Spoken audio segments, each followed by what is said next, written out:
Hi students, இன்னைக்கு நம்ம வீடியோவில் வந்து 12th ஸ்டாண்டர்ட் யூனிட் 1 சப்ளிமெண்டரி தான் பார்க்க போகிறோம்.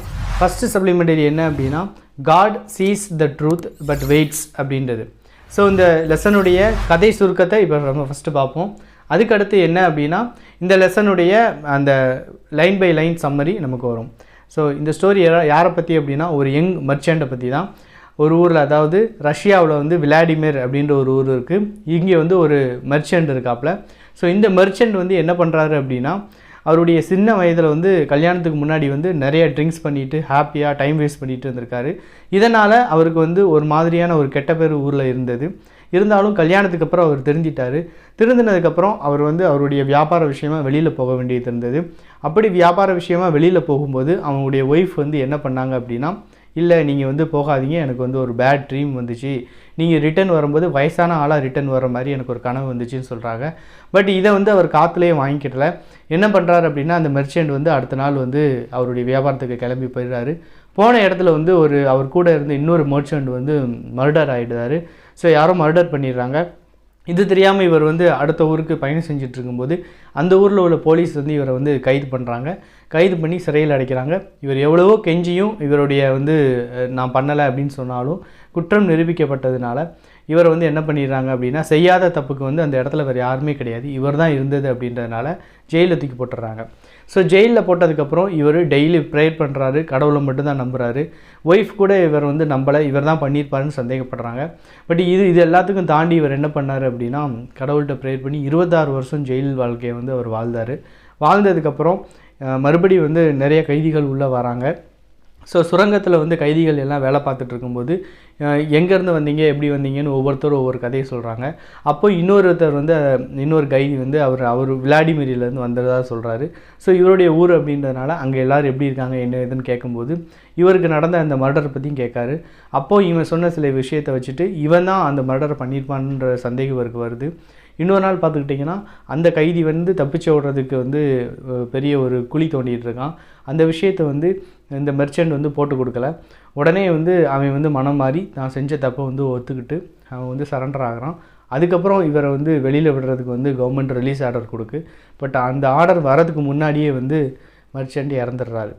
ஸோ என்னதான் இருந்தாலும் உண்மை ஒரு நாள் வெளியில் வரும் அப்படின்ற ஒரு கதை அம்சத்தோட தீமோட இந்த கதையை நமக்கு எழுதியிருக்காங்க.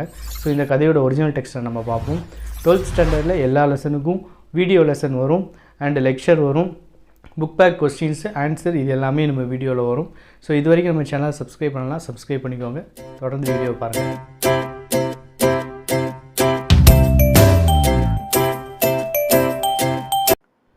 Leo Tolstoy was born on September 9, 1828 in Russia. So Leo Tolstoy அப்படின்றவர் தான் நமக்கு இந்த லெசனுடைய ஆத்தர். இவர் வந்து செப்டம்பர் 9, 1828 ரஷ்யாவில் பிறந்திருக்காரு. He is best known for the novels War and piece.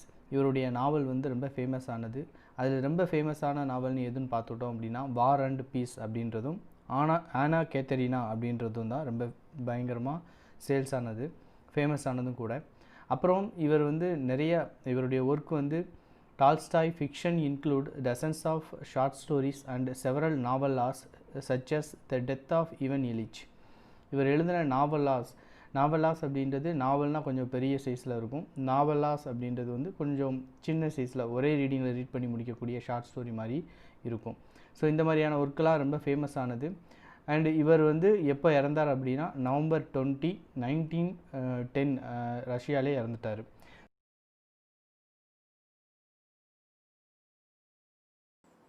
So supplementary unit 1 God sees the truth but waits. இங்கே என்ன அர்த்தம் அப்படின்னா கடவுள் உண்மையை காண்பார் ஆனால் காத்திருந்து தான் காண்பார் அப்படின்னு சொல்கிறாங்க. அப்போது இங்கே யாருடைய உண்மையை யார் பார்க்குறாங்க அப்படின்றத பற்றியும் இந்த லெசன் வந்து எந்த அளவுக்கு இருக்குது அப்படின்றத பற்றி லைன் பை லைனாக நம்ம பார்த்துடலாம். இதுதான் நமக்கு ஒரிஜினல் டெக்ஸ்ட்டு, இந்த மாதிரி தான் வரும். Here is a story about faith, forgiveness, freedom and acceptance of a young merchant named Aksionov who was sent to prison for a crime he didn't commit. என்ன சொல்கிறாங்கன்னா இந்த ஸ்டோரி அப்படின்றது வந்து ஃபெய்த்தை பற்றினது, மன்னிப்பு வழங்குறதை பற்றினது, ஃப்ரீடமை பற்றினது. யார் அப்படின்னா யங் மெர்ச்சன்ட், ஒரு இளம் வியாபாரி, அவருடைய பேர் வந்து ஆக்ஷினோவ். அவர் வந்து எப்படி வந்து அவர் செய்யாத தப்பிற்காக பிரிசனில் அதாவது கைதியாக இருந்தார் அப்படின்றத பற்றி தான் இந்த ஸ்டோரி. ஓகே. இந்த town of Vladimir lived a young merchant named Ivan Dmitrich Aksionov. He had 2 shops and a house of his own. So இந்த கதை ஓப்பன் ஆகிறதுல வந்து விளாடிமிர் அப்படின்றது ரஷ்யாவில் இருக்கக்கூடிய ஒரு ஏரியா. இந்த ஏரியாவில் வந்து ஒரு யங் மெர்ச்சன்ட் இருக்கார். அந்த மெர்ச்சனுடைய நேம் வந்து இவன் டிம்ரிச் ஆக்ஷினோவ் அப்படின்றது. இவர் வந்து தனக்கு சொந்தமாக 2 கடைகளும் ஒரு வீடும் வச்சுருக்காரு. Aksionov was a handsome fair haired curly headed fellow full of fun and very fond of singing. When quite a young man, he had been given to drink and was riotous when he had too much. But after he married, he gave up drinking except now and then. So the first paragraph என்ன சொல்லியிருக்காங்க அப்படின்னா, ஆக்ஷினோ வந்து ஒரு நல்ல handsome, நல்ல பார்க்க அழகான ஒருத்தன், கர்லிங் கேர் இருக்கும் அவனுக்கு. அவன் வந்து ரொம்ப ஹாப்பியாக இருக்கிறதுலையும் ஃபன் பண்ணுறதுலையும் அப்புறம் வந்து பாட்டு பாடுறதுலையும் ரொம்ப இன்ட்ரெஸ்ட் அவனுக்கு இருந்தது. அதே மாதிரி அவன் வந்து அதிகமாக வந்து குடிப்பான், நிறைய ஆல்கஹால் கன்சியூம் பண்ணுவான். ஸோ ஆல்கஹால் கன்சியூம் பண்ணுறதுன்றது கொஞ்சம் கிடையாது, அளவுக்கு அதிகமாகவே அவன் கன்சியூம் பண்ணக்கூடிய ஒரு ஆள். One summer Aksionov was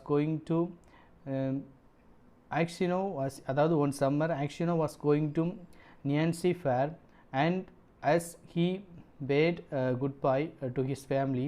His wife said to him, "Even Timprich, do not start today. I have had a bad dream about you." அப்போது ஆக்ஷினோ வந்து ஒரு ஃபேருக்கு கிளம்புறான். அங்கே ஃபேர் அப்படின்றதுக்கு என்ன அர்த்தம் அப்படின்னா, இந்த சந்தைக்கு போகிற மாதிரி, உள்ளூருக்கு தேவையான பொருட்களை வெளியூரில் போய் வாங்கிட்டு வந்து இங்கே வியாபாரம் பண்ணுற மாதிரி. அப்படி கிளம்ப போகும்போது அவனுடைய ஒய்ஃப் என்ன சொல்கிறா அப்படின்னா, இல்லை நீங்கள் போகாதீங்க, அங்கே போனீங்க அப்படின்னா கண்டிப்பாக அங்கே வந்து ஏதாவது உங்களுக்கு ஒரு மாதிரி ஒரு பேட் ட்ரீம் எனக்கு வந்த மாதிரி இருக்குது, நீங்கள் போகாதீங்க அப்படின்னு அவர் சொல்கிறான். But Aksionov laughed and said, "You are afraid that when I get to the fair, I shall go unspared." அப்போது நான் மறுபடியும் அந்த ஃபேருக்கு போனேன் அப்படின்னா அங்கே வந்து ரொம்ப ஹாப்பியாக சந்தோஷமாக இருக்கிறதுனால திரும்ப குடிக்க ஆரம்பிச்சிடும், நீ பயப்படுற. ஆக்சுவலாக அந்த மாதிரிலாம் ஒன்றும் நடக்காது அப்படின்னு சொல்லிட்டு சொல்கிறான். His wife replied, "I do not know what I am afraid of. All I know is that I had a bad dream. I dreamed you returned from the town, and when you look off your cap, I saw that your hair was quietly grey." நான் வந்து ரொம்பலாம் பயப்படல, நான் பயப்படுறதெல்லாம் நான் கண்ட கனவுனால தான். என்னென்னா, நான் என்ன கனவு கண்டேன்னா, நீ இந்த ஃபேருக்கு போயிட்டு ரிட்டன் நம்மளுடைய டவுனுக்கு வரும்போது உன்னுடைய ஹேர் வந்து வயசான மாதிரி நரைச்சி போயிடுது, நரைச்ச ஹேரோட தான் நீ திரும்பி வர்ற மாதிரி நான் ஒரு கனவு கண்டேன் அப்படின்னு சொல்கிறான். உடனே ஆக்ஷினோ laughed, "That's a lucky sign," said he. "See if I don't sell out all my goods and bring you some presents from there." அப்போ அவன் சொல்கிறான், இது ஒரு நல்ல ஒரு சைன் தான், நீ ஏன் இதை நினச்சி பயப்படுற, எல்லா திங்ஸையும் நான் விற்றுட்டு நான் சந்தோஷமாக வருவேன். அப்படி வந்து என்னுடைய திங்ஸ் எதுவும் விற்கலைன்னா கூட கவலைப்படாத, உனக்கு நான் நல்ல ப்ரெசன்ட்ஸ் அங்கேருந்து கிஃப்டெல்லாம் வாங்கிட்டு வருவேன் அப்படின்னு சொல்கிறான். So he said goodbye to his family and drove away. So goodbye சொல்லிவிட்டு அவன் அங்கேருந்து கிளம்பிடுறான். When he had travelled halfway, he met a merchant whom he knew and they put up at the same inn for the night. Inn அப்படின்னா restaurant அப்படின்னு அர்த்தம். They had some tea together and then went to bed in adjoining rooms. அப்போது இவன் போகிற டைமில் இன்னொரு மெர்ச்சண்ட்டும் இவனோட வராரு. அந்த மெர்ச்சண்ட் கூட இவன் என்ன பண்ணுறான் அப்படின்னா, 2 பேரும் டீ சாப்பிட்டுட்டு அன்றைக்கி நைட் அங்கேயே தங்கலாம், அந்த இன் அதாவது ரெஸ்டாரண்ட்லேயே தங்கலாம் அப்படின்னு முடிவு பண்ணுறாங்க. It was not Actionov's habit to sleep late, and wishing to travel while it was still cool, he aroused his driver before dawn and told him to put in the horses. அவன் என்ன சொல்லுவான் அப்படின்னா, அதாவது பகல் ஃபுல்லாக late நைட்டில் தூங்கிட்டு அடுத்த நாள் கிளம்பி போகிறது வந்து அஷினோடைய பழக்கம் கிடையாது. அடுத்த நாளே அவன் வந்து என்ன பண்ணுறான் அப்படின்னா, சூரியன் வந்து மறைவதுக்கு முன்னாடியே கிளம்பிட்டு பயணம் செய்கிறது தான் அவனுக்கு ரொம்ப பிடிக்கும். அதனால் அதுக்கு முன்னாடியே டிரைவரை ரெடி பண்ணிவிட்டு போகிறதுக்கு அவன் கிளம்பிட்டு இருக்கான். Then he made his way across to the landlord of the inn, who lived in a cottage at the back, paid his bill and continued his journey. So என்ன பண்ணுறான் அப்படின்னா, அவனுடைய பில் எல்லாத்தையுமே கொடுத்துட்டு அவன் அங்கேருந்து கிளம்பிடுதான். When he had gone about 25 miles, he stopped for the horse to put. Ashino rested a while in the passage of the inn. Then he stepped out into the porch and, ordering a samovar to be heated, got out a guitar and began to play. ஒரு 25 miles அங்கேருந்து போனதுக்கப்புறம் என்ன பண்ணுறான் அப்படின்னா, தன்னுடைய அந்த ஹார்ஸுக்கும் அவனுக்கும் கொஞ்சம் இளைப்பாறுதல் தேவைப்படுது. ஸோ ஹார்ஸுக்கு தேவையான சாப்பாடை கொடுத்துட்டு இவனும் தேவையான ஸ்நாக்ஸை எடுத்துக்கிட்டு அவனுடைய கிட்டார் எடுத்துகிட்டு அவன் வந்து ப்ளே பண்ணி கொஞ்சம் சந்தோஷமாக பாட்டு படிக்க ஸ்டார்ட் பண்ணுறான். Suddenly a troika drove up with tinkling bells and an official alighted, followed by 2 soldiers. He came to Ashino and began to question him, asking him who he was and whence he came. Ashino answered him fully and said, "Won't you have some tea with me?" But the official went on cross-questioning him and asking him, "Where did you spend last night? Were you alone or with fellow merchant? Did you see the other merchant this morning? Why did you leave the inn before dawn?" So என்ன ஆகுது அப்படின்னா, இவன் அங்கே மெல்ல அவனுடைய டீயை வந்து குடிக்க ஸ்டார்ட் பண்ணிகிட்டு இருக்கும்போது அந்த இடத்துல வந்து ஒரு குதிரை வண்டி வருது. அது யாருன்னு பார்த்தா கவர்மெண்ட் அஃபீஷியல்ஸ் வராங்க. அந்த அஃபீஷியல்ஸ் வந்து என்ன கொஷின் கேட்காங்க அப்படின்னா, நீ எங்கேருந்து எப்போ கிளம்புன, நீ கடைசியாக வரும்போது உன் கூட இருந்த அந்த மெர்ச்சண்ட்டை நீ பார்த்தியா, அப்படி இப்படின்னு கேட்குறாங்க. இவனும் அதுக்கு வந்து ரொம்ப நார்மலாக பதில் சொல்லிவிட்டு, என் கூட நீங்கள் டீ வேணால் குடிக்கிறீங்களா அப்படின்னு வந்து கேட்குறான். ஆனாலும் அவங்க ரொம்ப ஸ்ட்ரிக்டாக என்ன பதில் சொல்கிறாங்க அப்படின்னா, நீ இன்றைக்கி ஏன் வந்து இவ்வளோ சீக்கிரமாக கிளம்பி வந்த, அவரை ஏன் விட்டுட்டு வந்த அப்படின்ற மாதிரியான நிறையா கொஸ்டின் கேட்குறாங்க. Ashino wondered why he was asked all these questions, but he described all that had happened and then added, "Why do you cross-question me as if I were a thief or a robber? I am traveling on business of my own and there is no need to question me." ஏன் இப்படி மறுபடி cross question கேட்டுகிட்டே இருக்கீங்க, நான் உங்களுக்கு பதில் சொல்ல வேண்டிய அவசியம் என்ன இருக்குது, நான் என்னுடைய பொருளெல்லாம் வச்சுட்டு நான் ட்ராவல் பண்ணிட்டு போகிறேன், இதில் என்ன பிஸ்னஸ்க்காக நான் போயிட்டுருக்கேன், இதில் யாருக்கு என்ன நான் பதில் சொல்லணும், என்னை ஏன் ஒரு திருடன் மாதிரி கொஸ்டின் பண்ணிகிட்ருக்கீங்க அப்படின்னு அவன் கேட்கான். Then the official calling the soldiers said, "I am the police officer of this district and I question you because the merchant with whom you spent last night has been found with a throat cut. We must search your things." அப்போ அவர் சொல்கிறாரு, என்ன சொல்கிறாரு அப்படின்னா, நான் வந்து ஒரு government official, அதாவது police officer, நீ நேற்று வந்து தங்கியிருந்த மர்ச்சன்ட் வந்து என்ன ஆகிட்டார் அப்படின்னா, அவருடைய கழுத்து வெட்டப்பட்ட நிலையில் இறந்துட்டார். ஸோ உன்னுடைய திங்ஸ் எல்லாத்தையுமே நாங்கள் சர்ச் பண்ணணும் அப்படின்னு சொல்லிட்டு சொல்கிறாரு. தே enter the house, the soldier and the police officer unstrapped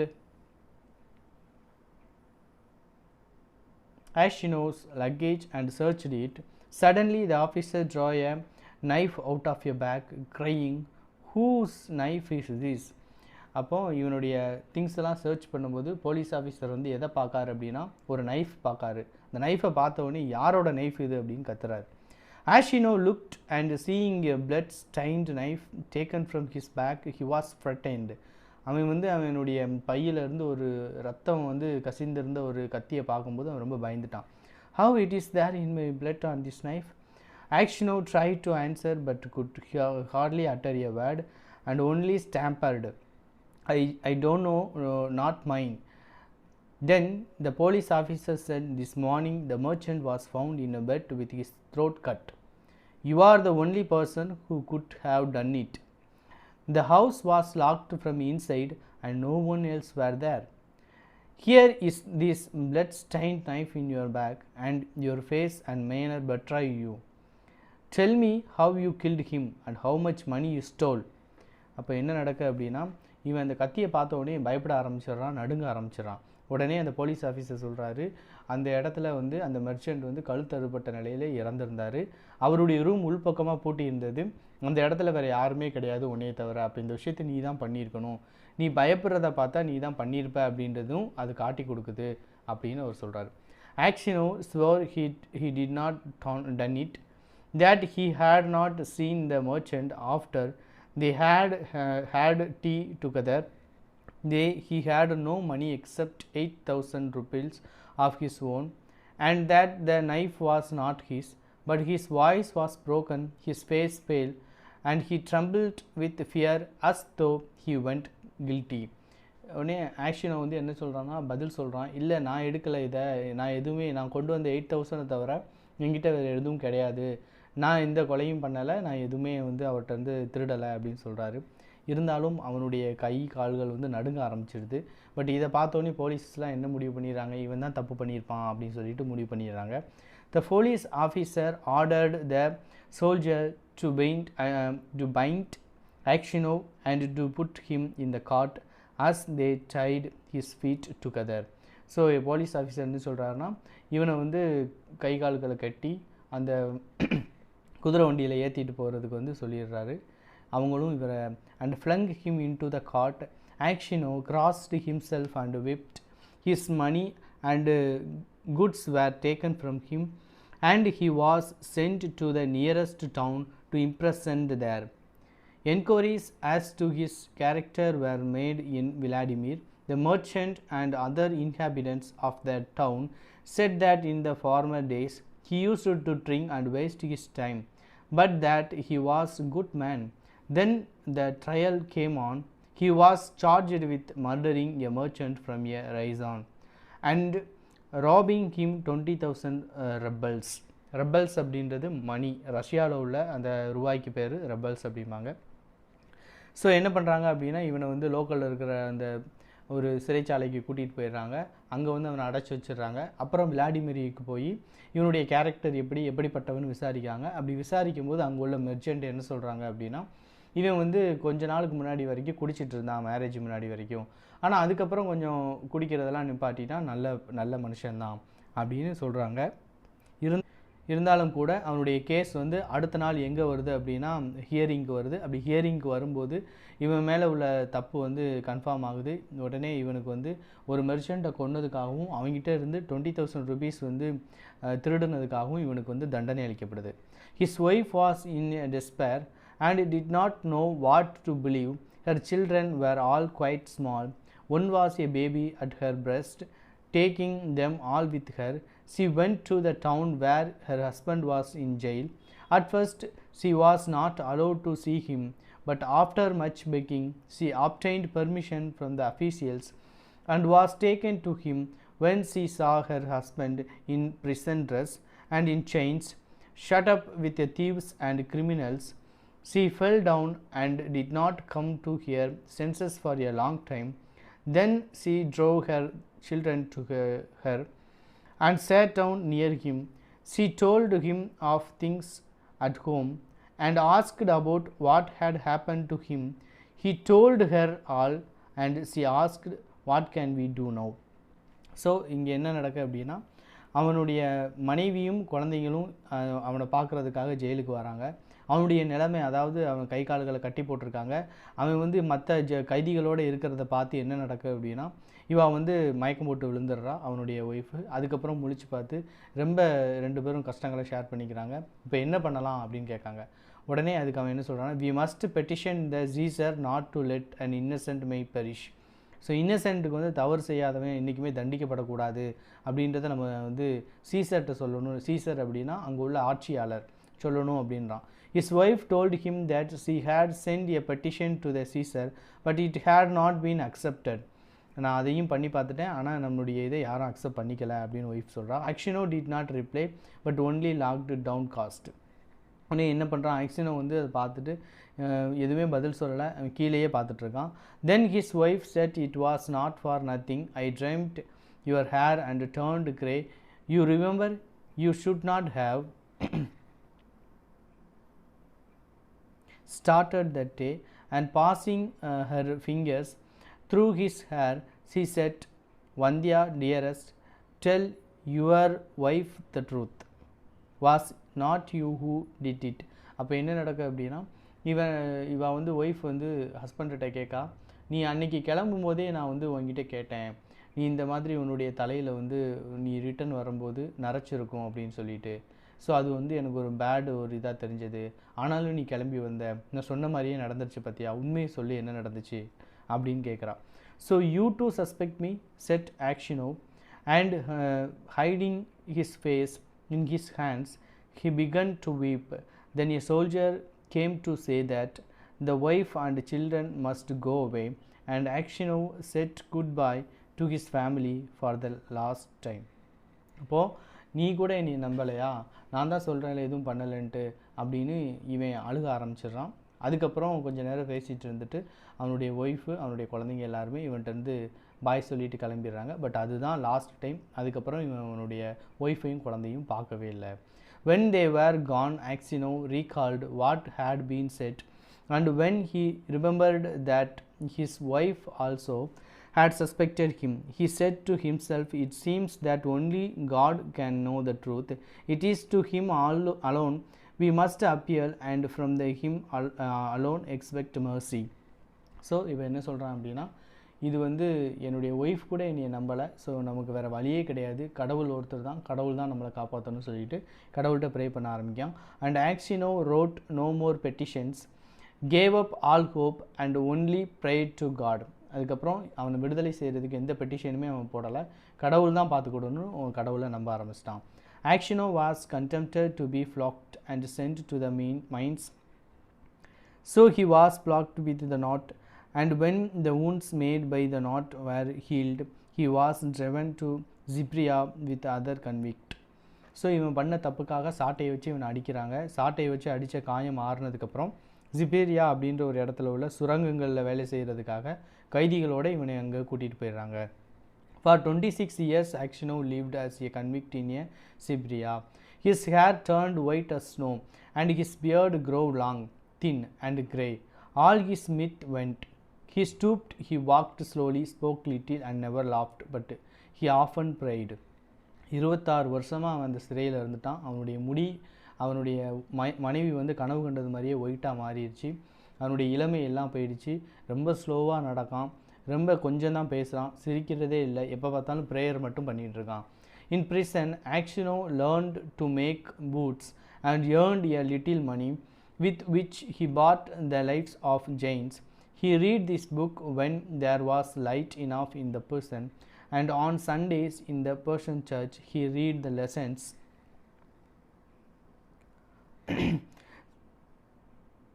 sang in the choir, for his voice was still good.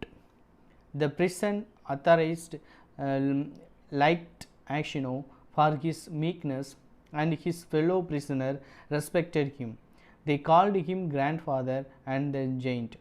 When they wanted to petition the prison authorities about anything, they always made Aksionov their spokesman, and when there were quarrel among the prisoner, they have come to him and put things right and judge the matter. So இங்கே என்ன ஆகுது அப்படின்னா, இந்த மாதிரி 26 வருஷம் இவன் இருந்ததுனால அங்கே செருப்பு தைக்கவும், இந்த சில பூட்ஸ் அப்படின்னா இங்கே ஷூ தைக்கிறதுக்கும் ஷூ உருவாக்குறதுக்கும் கற்றுக்கிட்டான். அது மூலமாக கொஞ்சம் காசு சம்பாதிக்கான். அந்த சம்பாதித்த காசுனால அவன் ஒரு புக்கு வாங்கி அந்த புக்கை ரீட் பண்ணிகிட்டே இருக்கான்.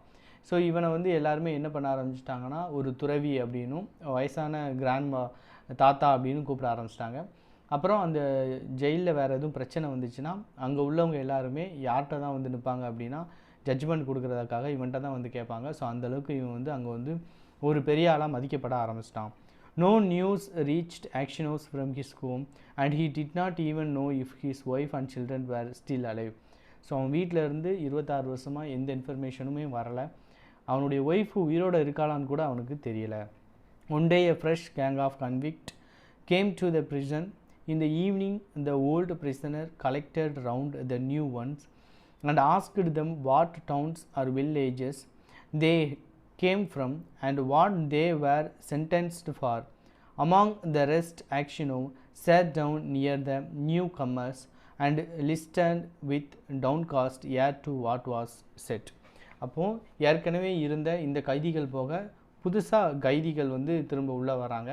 அப்படி வந்தவங்க ஒவ்வொருத்தவங்களும் நீங்கள் எதுக்காக வந்தீங்க, நாங்கள் எதுக்காக வந்தோம் அப்படின்ற மாதிரியான கதைகள்லாம் பேசிகிட்டு இருக்காங்க. One of the new convict, a tall, strong man of 60, with a closely cropped grey beard, was telling the other what he had been arrested. அப்போ அங்கே ஒரு 60 வயசான ஒருத்தன் அங்கே கேட்குறான், என்ன நான் எதுக்காக உள்ளே வந்தேன் அப்படின்றத பற்றி அவன் சொல்லிகிட்டு இருக்கான். என்ன சொல்கிறான் அப்படின்னா, well friends, he said, I only took a horse that was tied to a sledge, and I was arrested and accused of stealing. I said I had only taken it to home quicker and had then let it go. Besides, the driver was a personal friend of mine. So I said, it is all right. No, said they, you stole it. But how or where I stole it, they could not say. I once really did something wrong and ought by right to have come here long ago. But that time I was not found time. Now I have been sent here for nothing all. Yeah, but it's lies. I am telling you, I have been Sebria before, but I did not long. என்ன சொல்கிறான் அப்படின்னா, எதுக்காக அந்த ஒரு 60 வயசான அந்த ஒரு grandpa வந்து இங்கே உள்ளே வந்தான் அப்படின்ற மாதிரி கதை சொல்லும்போது, அவன் வந்து அவனுடைய ஃப்ரெண்டோடைய குதிரை வண்டியை எடுத்துகிட்டு வந்தான். அந்த குதிரை வண்டியை வந்து வேகமாக வீட்டுக்கு எடுத்துகிட்டு வந்துடலான்ட்டு தான் வந்தான்.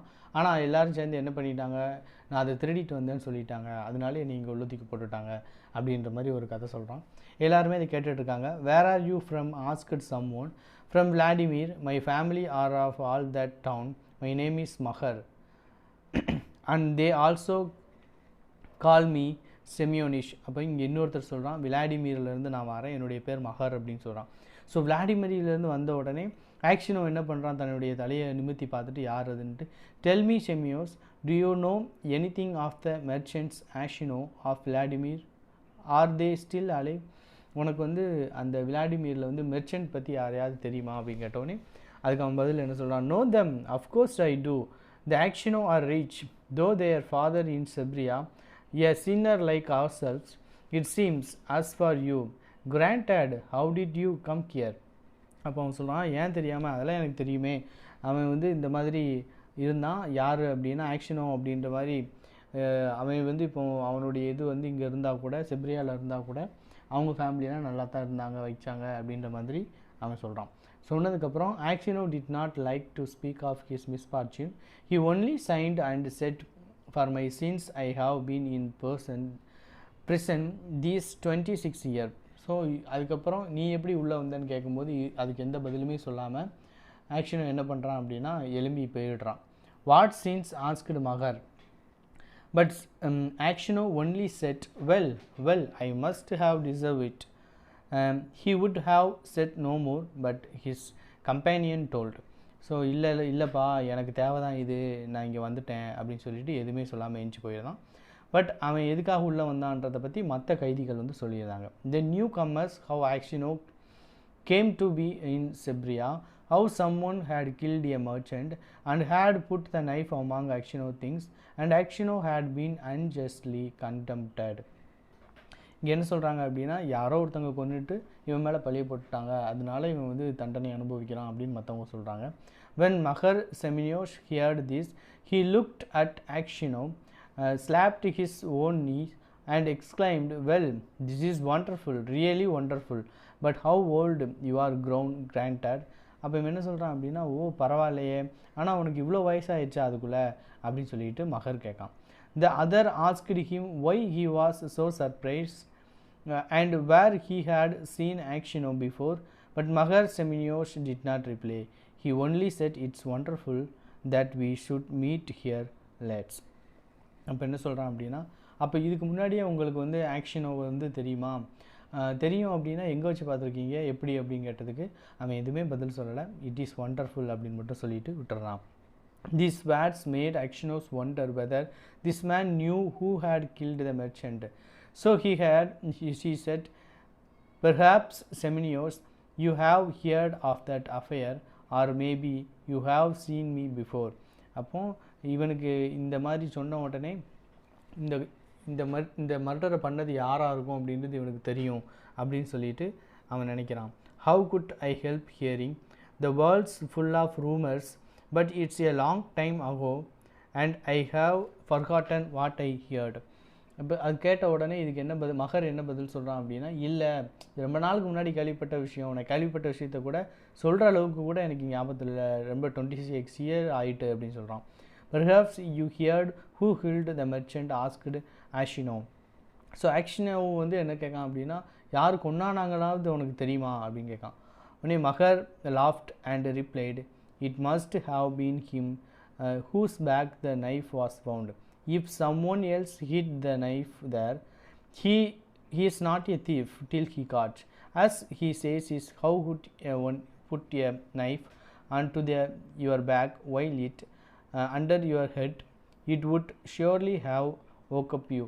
அதான் இங்கே என்ன சொல்கிறான் அப்படின்னா, ஒருவேளை அப்படி உன்னுடைய நாலேஜுக்கு தெரியாமல் உன்னுடைய திங்ஸ் உள்ள அந்த நைஃபை வச்சுருக்கான் அப்படின்னா, அவன் மாட்டிக்கிற வரைக்கும் அவன் வந்து குற்றவாளி கிடையாது, அவன் மாட்டினா தான் குற்றவாளி அப்படின்னு சொல்லிட்டு அந்த குற்றவாளிக்கு ஏதுவாக வந்து இவன் பேசுகிறான். இப்படி பேசின உடனே ஆக்ஷனோ என்ன பண்ணுறான் அப்படின்னா, என்னடா இவன் வந்து நமக்கு சப்போர்ட் பண்ணாமல் அந்த குற்றவாளிக்கு சப்போர்ட் பண்ணுறான், அப்போது ஒருவேளை இவன் தான் அதை பண்ணியிருப்பானோ அப்படின்ற டவுட் வந்து ஆக்ஷனோவுக்கு வருது.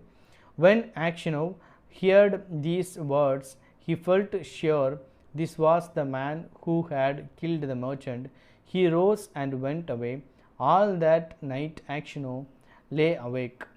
ஸோ இதெல்லாம் தெரிஞ்சதுக்கப்புறம் இவன் மேலே சந்தேகம் வந்துருச்சு. பட் சந்தேகம் வந்ததுக்கப்புறம் அன்றைக்கி நைட்டு ஃபுல்லாக இதை நினச்சிட்டே வருத்தப்பட்டுட்டு இருக்கான், தூக்கமே வரல. He felt terribly unhappy and all sorts of image rose his mind. There was the image of his wife and she was when they parted from her to go to the fair. He saw her as if she were present. Her face and her eyes rose before him. He heard her speak and laugh. Then he saw his children quite little as they were in that time, one with a little clock on, another with his mother's breast. And then he remembered himself as he used to young and merry. He remembered how he sat playing the guitar in the porch of the inn where he was arrested, and how free from care he had been. He was in the mind, he peace where he was flagged, the executioner and the people standing around, the chains, the convict, all the 26 years of his prison's life, and his premature old age. The thought of it all made him wretched that he was ready to kill himself. So இந்த overall நைட்டில் இவனுக்கு வந்து ஒன்றா ஞாபகத்தில் வருது. என்ன அப்படின்னா, இவன் வந்து அந்த ஃபஸ்ட்டு அந்த வியாபாரத்துக்கு கிளம்பும்போது அவன் ஒய்ஃபை பார்த்தது, அவன் ஒய்ஃப் சொன்னது, அவன் ஒய்ஃபோட சிரிப்பு, அதுக்கப்புறம் இவன் வந்து எந்த மாதிரி கிளம்புறானோ அந்த மாதிரி அவனுடைய எங்கேஜில் உள்ள அந்த இமேஜஸ்ஸு, அவனுடைய குழந்தைங்கள் 2 குழந்தைங்கள், அப்புறம் வந்து அவனை அரெஸ்ட் பண்ணும்போது அவன் எந்த நிலமையில் இருந்தான், அவன் கிட்டார் வாசிச்சுட்டு இருந்தது, இது எல்லாமே அவனுடைய ஞாபகத்துக்கு வருது. அது மட்டும் இல்லாமல் செய்யாத தப்புக்கு இவனுக்கு வந்து தண்டனை கொடுத்தது, அவன் வந்து அடிபட்ட அதனுடைய வலிகள், இது எல்லாமே ஞாபகத்தில் வந்து கடைசியில் இந்த மாதிரி ஒருத்தன் நமக்கு பண்ணிட்டான், அவனை கொன்னுட்டா என்ன அப்படின்ற அளவுக்கு அவன் யோசிக்க ஆரம்பிச்சிட்டான். And it's all that villains doing thought Aksionov, and his anger was so great against the maker that he longed for vengeance. Even if he himself should perish for it, he kept repeating prayers all night, but could get no peace during the day. He did not go near Mahar, nor even look at him. So என்ன நடக்கு அப்படின்னா, அவனை வந்து கொன்னுடலாமா அப்படின்னு கூட இவனுக்கு நினப்பு வந்தது. பட் அதுக்கப்புறம் இவன் நினைக்க அதெல்லாம் ஒரு வில்லன் பண்ணுறது, நம்ம அப்படி பண்ணக்கூடாது அப்படின்னு நினச்சிட்டு அவன் வந்து கொஞ்சம் அமைதியாகிருந்தான். அடுத்த நாள் வந்து மகரை வந்து இவன் வந்து ஃபேஸ் பண்ணவே மாட்டேக்கான், ஈவன் பக்கத்தில் கூட போக மாட்டேங்கிறான். A fortnight passed in this way. Fortnight அப்படின்னா 14 night அப்படின்னு அர்த்தம். அப்போ 14 nightனா 2 வாரம், 14 நாட்கள் வந்து இந்த மாதிரியே போகுது. Aksionov could not sleep at night and was so miserable that he did not know what to do. One night as he was walking about the prison, he noticed some earth that came rolling out from under one of the slaves on the which the prisoner slept. He stopped to see what it was. Suddenly Mahar gripped out from under the shelf and looked up Aksionov. அப்போ ஒரு நாள் என்ன நடக்கு அப்படின்னா, night வந்து ஏதோ அந்த சைடில் வந்து வாக் பண்ணுற மாதிரியும் ஏதோ ஒரு சவுண்டும் கேட்கு. இது யார் அப்படின்னு சொல்லிட்டு முழிச்சு பார்க்கும்போது ஒரு செல்ஃபில் இருந்து யார் வெளியில் வரான் அப்படின்னா மகர் வெளியில் வரான். அப்போ மகர் வெளியில் வந்து இங்கே என்ன நடக்கு, என்ன பண்ணிகிட்டு இருக்கான் அப்படின்றத வந்து Aksionov பார்க்குறான். பட் அவனுடைய ஃபேஸ் வந்து ரொம்ப ஃப்ரைட்